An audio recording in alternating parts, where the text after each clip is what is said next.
প্রতিটি বিবাহিত মানুষের আমি যে কথাগুলি বলবো সেগুলো শোনা উচিত। শুনলে উপকৃত হবেন।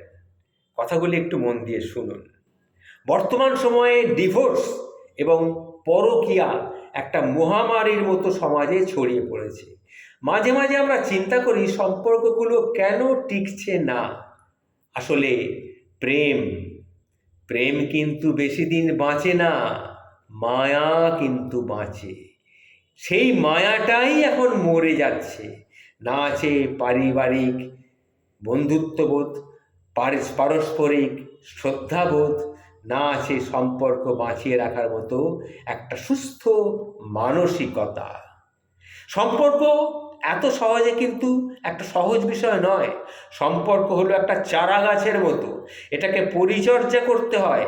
আমরা বীজ বপন করি, সেই বীজ থেকে চারা জন্মায়।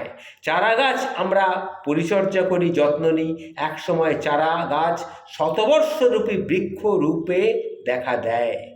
মানব জীবনের সম্পর্কগুলো ঠিক সেই রকম। এই সম্পর্কগুলোর যত্ন নেওয়া বিশেষ প্রয়োজন। পরিচর্যার অভাবে অনেক সম্পর্ক অঙ্কুরেই বিনষ্ট হয়ে যায়। কোনো কোনো সম্পর্ক তো ভ্রূণ অবস্থাতেই খুন হয়ে যায়।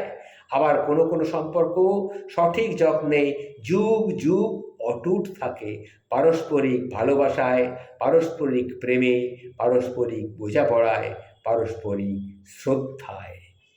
শুধু ভালোবাসায় সম্পর্ক কিন্তু টেকে না। যেমন টেকে না শুধু সিমেন্ট দিয়ে তৈরি করা কোনো গাঁথুনি। আমরা সিমেন্টের সাথে বালি দিই, জল দিই, তারপর তৈরি না হয় একটা শক্ত ইটের গাঁথুনি।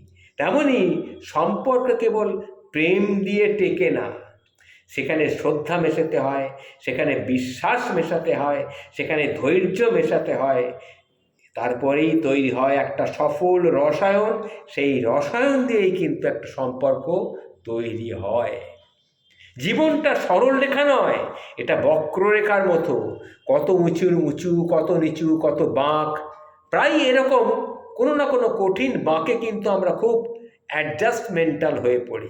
ব্যক্তিত্বের দ্বন্দ্বে প্রচণ্ড ইগোতে সম্পর্ককে আমরা খুন করে ফেলি। সবসময় নিজেকে সঠিক বলে মনে করি। আমরা নিজেকেই ভাবি আমি সঠিক, মনে করি আমি বা কম কিসে। এই যে অহংকার, এই যে অহংভাব, এই ইগো, এটাই কিন্তু আমাদের সম্পর্কটাকে শেষ করে দেয়।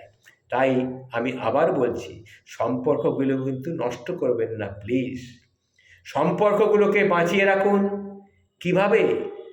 প্রেম দিয়ে, মায়া দিয়ে, শ্রদ্ধা দিয়ে, আর ভালোবাসা দিয়ে। বুক ভরা ভালোবাসা যে সম্পর্কের মূল কথা। সেখানে সম্পর্ক অবিরামভাবে টিকে থাকার জন্যে প্রয়োজন বা প্রস্তুত হয়। আমি যে কথাগুলো বললাম, এগুলো প্রতিটা বিবাহিতদেরই। আমার কথাটা যদি শোনেন, শুনে যদি ভালো লাগে, অতি অবশ্যই কমেন্ট করে কিন্তু আমাকে জানাবেন। নমস্কার।